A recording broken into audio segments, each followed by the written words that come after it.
तुम्हा सर्वांचं माझ्या यूट्यूब चॅनलमध्ये पुन्हा एकदा स्वागत आहे. तर आजच्या व्हिडिओमध्ये 10वी गणित भाग 1 याच्यामध्ये जो सराव संच 2.3 आहे त्याच्यातलं पूर्ण वर्ग पद्धत जी आहे तर त्या पूर्ण वर्ग पद्धतीनं उदाहरणं सोडवायचे आहेत. त्याच्यातलं पहिलं उदाहरण आपण आता इथं बघणार आहे. तर ते दिलेलं समीकरण काय आहे तर x वर्ग अधिक x वजा 20 बरोबर 0 हे वर्ग समीकरण आपल्याला पूर्ण वर्ग पद्धतीनं सोडवायचं आहे. तर ते जर सोडवायचं असेल तर सगळ्यात पहिल्यांदा चेक करायचं की इथे एक्स वर्गाचा जो सहगुणक आहे म्हणजे त्याला लागून असणारी संख्या ही 1 पाहिजे. मग काही नसेल तर तिथे किती असतो 1. त्यामुळे मग आता आपण हे पूर्ण वर्ग पद्धतीनं सोडवायला सुरू करू शकतो. तर याच्यात काय करणार आता मी तर इथे 2 पदं ठेवणार एक्स वर्ग अधिक एक्स वजा 20 इकडे येऊन काय होतील अधिक. तर जे तिसरं पद आहे ते समीकरणाच्या या बाजूला न्यायचं. तर वजा 20चे काय होणार अधिक होणार. ते झाल्यानंतर इथे 2च पदं राहणार. त्यामुळे याच्यासाठी काय शोधायचं तिसरे पद बरोबर. तर तिसऱ्या पदाचं सूत्र लक्षात ठेवा 1/2 गुणिले एक्सचा सहगुणक आणि कंस पूर्ण करायचा आणि त्या कंसाचा वर्ग म्हणजे 1/2 गुणिले एक्सचा सहगुणक किती आहे तर एक्सला लागून असणारी संख्या किती आहे काही नाही म्हणजे किती घ्यायची 1. म्हणजे इथं संख्या किती येणार एक्सचा सहगुणक येणार 1. इथं जे एक्सला लागून जर काही संख्या नसेल तर किती घेणार 1 घेणार आपण.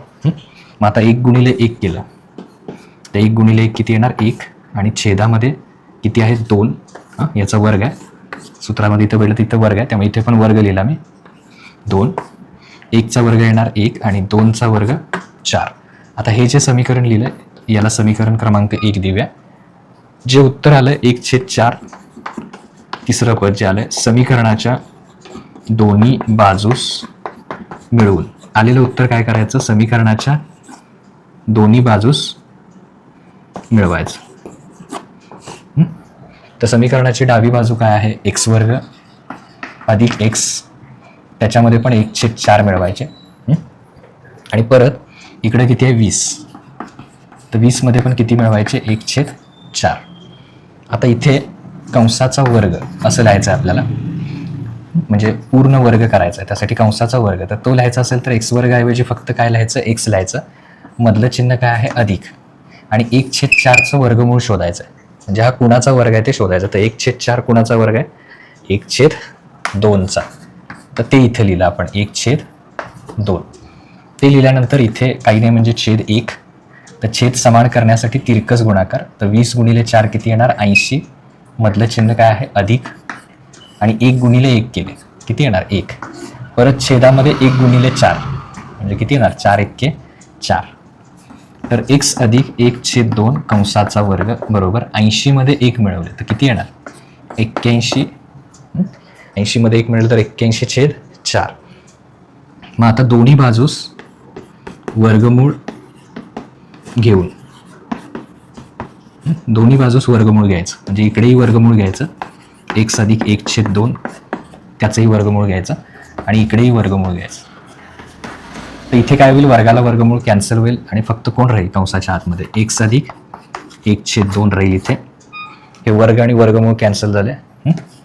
81चं वर्गमूळ 9 गुणिले 9 केले किती येणार 81. त्यामुळे 81चं वर्गमूळ 9 आणि 4चं वर्गमूळ 2 आणि एकदा अधिक घ्यायचे एकदा वजा.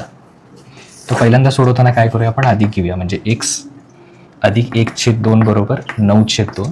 पहिला अधिक घेऊया मग वजा घेऊया. तर हे अधिक इकडे येऊन काय होतील वजा म्हणजे 9/2 वजा 1/2 म्हणजे x बरोबर किती येणार छेद समानच आहे तर तो एकदा घ्या. 9 मधून 1 गेले किती राहणार 8. तर 8ला जर 2ने भागलं तर x ची किंमत किती आली 4. त्याच्यानंतर दुसऱ्यांदा घेताना x अधिक 1/2 आता 9/2च घ्यायचे फक्त चिन्ह कुठलं घ्यायचं वजा. आता हे अधिक इकडे येऊन काय होतील वजा म्हणजे x अधिक 1/2 बरोबर वजा 9/2 आणि हे अधिक याच्याकडे येऊन काय होतील वजा 1/2. तर 9 आणि 1 किती येणार तर 9 आणि 1 येणार 10. दोघांचा छेद समान आहे 10/2 म्हणजेच किती येणार वजा 5. म्हणजे समीकरणाची उकल काय असणार ते तुम्ही सगळ्यात शेवटी लिहायचं. मी इथे लिहितो उकल x बरोबर xचं पहिलं उत्तर किती आलं x बरोबर 4 किंवा तिरकी रेष मारा x बरोबर चिन्हासहित वजा 5. तर हे शेवटचं उत्तर सगळ्या स्टेप नंतर खाली लिहायचं. ओके.